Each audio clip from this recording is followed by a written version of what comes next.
नमस्कार, मैं हूं संजीव त्रिवेदी। एक पर्चा फिर से लीक हो गया है। उत्तर प्रदेश में 12वीं की परीक्षा का गणित और बायोलॉजी ये पेपर्स परीक्षा में आते ही सबों के मोबाइल फोन पर भी आ गए। पीछे आप जानते हैं पुलिस भर्ती परीक्षा के पेपर लीक हुए थे। हम गगनयान की तैयारी कर रहे हैं और परीक्षाएं अपने देश में बिना पर्चा लीक के नहीं करा पा रहे हैं। तमाम राजनीति सध जाएगी, लेकिन ये जो पेपर लीक कराने वालों को कौन साधेगा, इस बात की चिंता करनी ज्यादा जरूरी है। आज 29 तारीख है और 29 फरवरी यानी कि 29 दिनों का फरवरी 4 साल में एक बार आता है और बड़ा खास दिन है। और आज 29 फरवरी को याद आया कि 28 जनवरी को नीतीश बाबू की सरकार बनी थी। वैसे तो सरकार उनकी लगातार ही चल रही है, लेकिन 28 जनवरी को 9वीं दफा उन्होंने शपथ लिया था और 28 फरवरी एक महीना पूरा हो गया और इस एक महीने में कैबिनेट विस्तार नहीं हो पाया। क्या वजह है?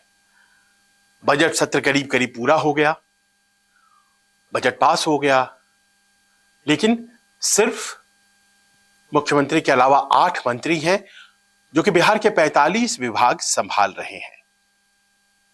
क्या गणित है आखिर? क्या वजह है आखिर कि अभी तक विस्तार नहीं हो पाया है? और कहीं वो बात तो नहीं है जो कि पटना के सत्ता गलियारों में जबरदस्त तरीके से चल रही है कि नीतीश बाबू चाहते हैं कि एक साथ चुनाव हो जाएं विधानसभा और लोकसभा के, और इस प्रस्ताव को पहले लालू जी नहीं माने और अब भारतीय जनता पार्टी नहीं मान रही है। और नीतीश जी को कहीं ये तो नहीं लग रहा है कि इस बार जो उन्होंने पाला बदला है तो उसका उन्हें फलाफल लाभ क्या हुआ, क्योंकि सरकार तो उधर भी चल रही थी और अच्छे से चल रही थी। कहीं कोई चुनौती उनकी कुर्सी को दे नहीं रहा था। एक डर भी था कि डराओगे तो भारतीय जनता पार्टी वालों के साथ चले जाएंगे। अब वो डर भी जाता रहा। इस तरफ आ गए तो तेजस्वी जनविश्वास यात्रा पर निकल गए और जो उनके शुभचिंतक होंगे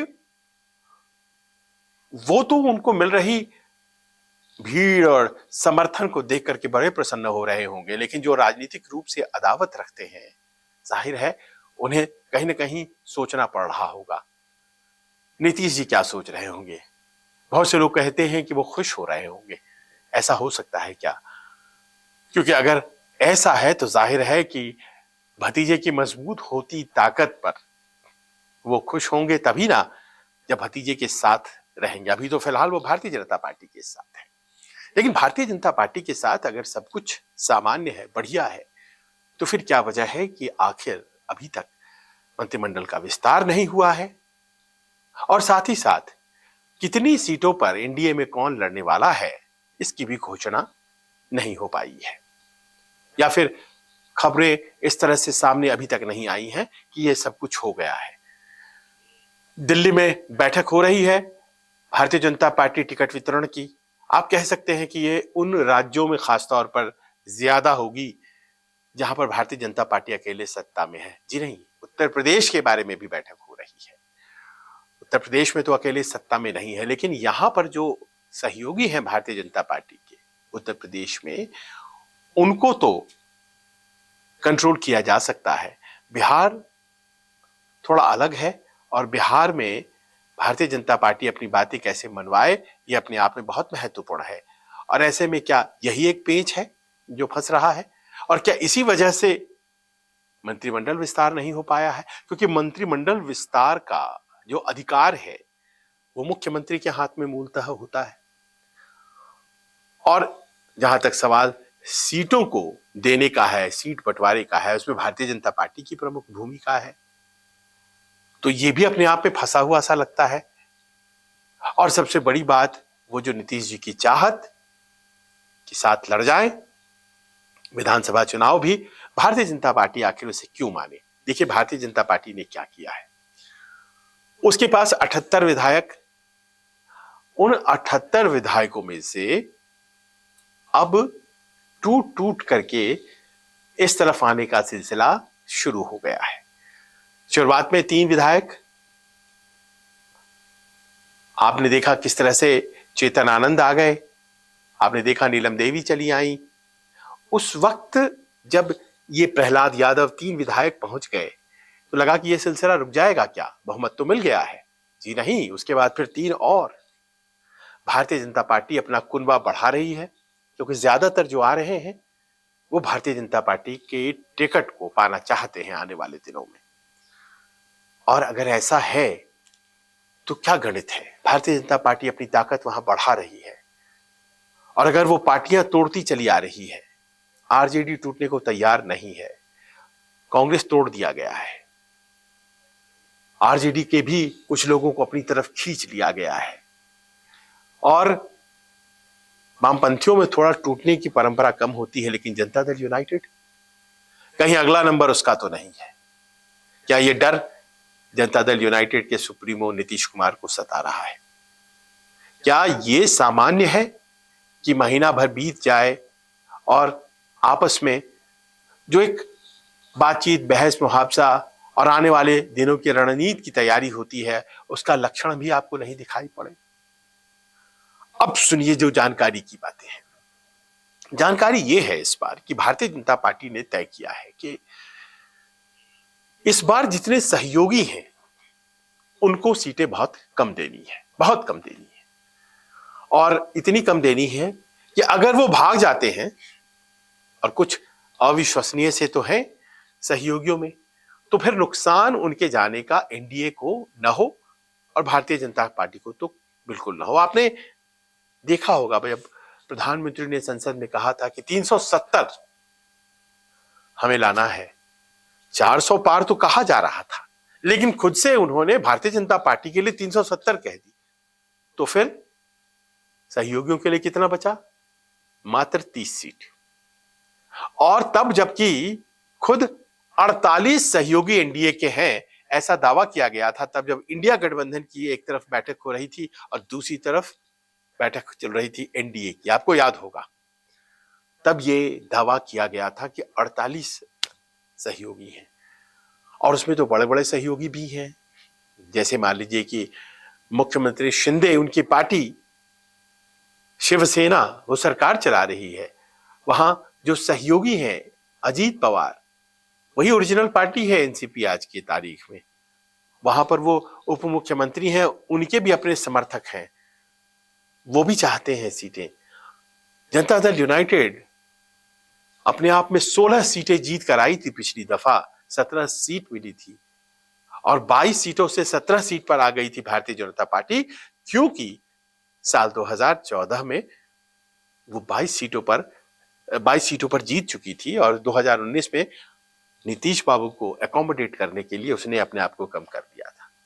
लेकिन जीतने के बाद नीतीश जी तो चले गए। तो इस बार भारतीय जनता पार्टी ने तय कर लिया है कि अपने सहयोगियों को ज्यादा नहीं देना है, सीटें कम देनी है। उनको 30 का ही आंकड़ा दिया है मोदी जी ने। और ऐसे में जाहिर है कि सभी एलाइज के माथे पर शिकन होगा कि हमें कितनी सीटें मिलेंगी, कहा यह जा रहा है। और ये जो जानकारी है, यह आने वाले दिनों में शायद साबित भी हो जाए कि जनता दल यूनाइटेड को इस बार महज 10-11 सीटों पर समेटने का एक वृहत प्लान बनाया गया है भारतीय जनता पार्टी के द्वारा। कितना भी निगोशिएट कर लेंगे, 12 सीट से ज्यादा नहीं देना है। 16 तो उनके सिटिंग एमपी हैं, तो फिर ऐसा कैसे हो सकता है? अपनी सीटें छोड़ देंगे। भारतीय जनता पार्टी कह सकती है हमने भी तो अपनी सीटिंग छोड़ दी थी, साल 2014 में 22 और हम 17 पर लड़े थे, लेकिन इस बार नहीं। क्या इतने पर जनता दल यूनाइटेड मान जाएगी? यह अपने आप में बहुत बड़ा प्रश्न है, क्योंकि इस स्थिति के लिए जनता दल यूनाइटेड तैयार नहीं है। और वो हो भी क्यों, उसके 16 सिटिंग सांसद हैं। वो सांसद कहा जाता है जिनके बारे में कि उन्होंने दबाव बनाया था और कहा था कि दरअसल लोकसभा चुनाव ठीक रहेगा, भारतीय जनता पार्टी के साथ है लड़ना, तो ऐसे में किसके टिकट कटेंगे? अब आपको मैं एक उदाहरण के तौर पर कुछ चीजें बताता हूं। जैसे मान लीजिए कि गया की सीट है बिहार में, वहां पर जीतन राम मांझी का दावा है। अब जीतन राम मांझी गया सीट अगर नहीं पाएंगे तो और कहीं से उनको कोई सीट देने का मतलब नहीं रह जाता है, और गया सीट तो इस वक्त जनता दल यूनाइटेड के खाते में है, वहां से उसके सिटिंग एमपी है। उसी तरह काराकाट, उपेंद्र कुशवाहा वहीं से लड़ना चाहते हैं, कहीं और से जीतना उनके लिए दिक्कत, तो वो सीट तो जनता दल यूनाइटेड के खाते में है, तो क्या वो सीट छोड़नी पड़ेगी जनता दल यूनाइटेड को? सीतामढ़ी में राजनाथ जी थे अभी एक दिन पहले, रक्षा मंत्री वहां पहुंचे और उन्होंने मंच संभाला। अजीब स्थिति थी, वहां पर जनता दल यूनाइटेड के बड़े नेता नहीं थे। उन्होंने अपने मंच से भाषण में कहा कि अब आप जानते हैं सीतामढ़ी कितनी महत्वपूर्ण है, खासतौर पर जब रामलला के लिए इतना भव्य मंदिर बनाया गया है और उस भव्यता के साथ उसका उद्घाटन हुआ है, तो सीता मैया के लिए भी भारतीय जनता पार्टी के दिमाग में कुछ योजना है। तो राजनाथ जी ने जाकर सीतामढ़ी में कहा कि यहां कमल खिलेगा, वो भी जनता दल यूनाइटेड की सीट है। तो 3 सीटों पर तो देखिए ऐसे ही घटा दिया गया। अब प्रश्न यहां पर यह भी है कि किशनगंज की सीट इस बार भारतीय जनता पार्टी अपने लिए चाहती है। पिछली दफा वो सीट दे दी गई थी जनता दल यूनाइटेड को, और किशनगंज की सीट अगर अपने लिए चाहती है और अगर उसके दिमाग में कुछ चल रहा है शाहनवाज हुसैन के लिए, तो फिर वो सीट छोड़ देगी क्या जनता दल यूनाइटेड? क्या होने वाला है? तो ये तमाम ऐसी चीजें हैं जिसको लेकर लग रहा है कि सीटों का जो बखेड़ा है वो इतना ज्यादा उलझता जा रहा है कि अभी तक उस बारे में कोई घोषणा, कोई बातचीत अभी तक सामने नहीं आई है। हम बाकी के सहयोगियों के बारे में बात नहीं करेंगे क्योंकि अभी तो मैटर जनता दल और जनता दल यूनाइटेड और बीजेपी के बीच ही सॉल्व होना है। कितनी सीटों पर लड़ेंगे दोनों? 17-17 लड़ेंगे, 16-17 लड़ेंगे, या फिर ये जो नया आंकड़ा सामने आ रहा है कि 12-28 हो जाएगा और 28 सीटें भारतीय जनता पार्टी और उसके एलाइज लड़ जाएंगे, वो जिनके साथ वो काफी सालों से है। उसमें चिराग पासवान की पार्टी है, उसमें जीतन राम मांझी और उपेंद्र कुशवाहा है। तो क्या ऐसे होने जा रहा है कि ये सीटें घटाई जाएंगी? अगर सीटें घटा दी जाती हैं तो फिर जनता दल यूनाइटेड को और नीतीश बाबू को मिला क्या? क्योंकि उनकी एक इच्छा तो पूरी होती दिखाई पड़ नहीं रही है, और वो इच्छा है कि भाई चुनाव साथ हो जाए। और अगर चुनाव साथ नहीं होते हैं और सीटें भी घटा दी जाती हैं और जब चुनाव खत्म हो जाते हैं तो फिर क्या है, रह जाएगी स्थिति जनता दल यूनाइटेड की? क्योंकि अपने विधानसभा के आंकड़े भी तो भारतीय जनता पार्टी बढ़ाती जा रही है। 82 विधायक हो चुके उसके। तो कहीं ऐसा तो नहीं है कि कुछ और दिमाग में चल रहा है, कुछ और बातें घटित हो रही है। इतने दिनों से राजनीति कर रहे हैं नीतीश बाबू, ये सब बेहतर समझते हैं, और शायद यही वजह है कि आज की तारीख में हम देखते नहीं हैं कि नीतीश कुमार के ऊपर आरजेडी की तरफ से कोई कटाक्ष किया जाता है। ये भी हम नहीं देखते हैं कि उनके ऊपर जो व्यंग्यबाण छोड़े जा रहे थे, सीधे हमले किए जा रहे थे, वो भी नहीं हो रहे हैं। कहीं कुछ बड़ी चीज की तैयारी तो नहीं हो रही है। बजट सत्र के खत्म होने का इंतजार तो नहीं किया जा रहा था। अब जबकि बजट सत्र खत्म होने जा रहा है तो कोई बड़ा विस्फोट तो नहीं है। नीतीश कुमार का जन्मदिन है 1 मार्च, और उसके बाद प्रधानमंत्री के साथ एक सरकारी कार्यक्रम में उनको रहना है, और प्रधानमंत्री के साथ सरकारी कार्यक्रम प्रस्तावित है औरंगाबाद में 2 तारीख को। उसके बाद नीतीश कुमार क्या मंत्रिमंडल का विस्तार करेंगे, या फिर वही 8 मंत्री बिहार के 45 विभागों को चलाते रहेंगे? नीतीश कुमार भले चाहते हो कि चुनाव हो जाएं और फिर से नया गठन हो जाए, लेकिन ये न लालू को चाहिए न बीजेपी को चाहिए, और ऐसे में अगर सीटें कम मिलने लगती हैं भारतीय जनता पार्टी की तरफ से तो कुछ विस्फोट तो नहीं हो जाएगा, कहीं कुछ बड़ी बात तो घटित नहीं हो जाएगी। पटना के सत्ता गलियारों में ये सब कुछ एक बार फिर से नए तरीके से सोचा जाने लगा है। देखना यह है कि प्रधानमंत्री और नीतीश कुमार जब साथ आते हैं उसके बाद कॉम्बिनेशन बदलता है या फिर सामान्य तरीके से कॉम्बिनेशन वही रह जाता है। सीटें कम अगर मिलती हैं तो मान जाते हैं नीतीश कुमार, या फिर कुछ और बात होती है। तेजस्वी और लालू बड़े गौर से नीतीश कुमार की हर उस चाल पर नजर रखे हुए हैं, जहां पर बहुत ही बारीक तरीके से विधान परिषद के चुनाव भी घोषित कर दिए गए हैं। विधान परिषद के चुनाव जो कि अप्रैल के महीने में होने थे, वो अभी घोषित कर दिए गए हैं मार्च के महीने के लिए।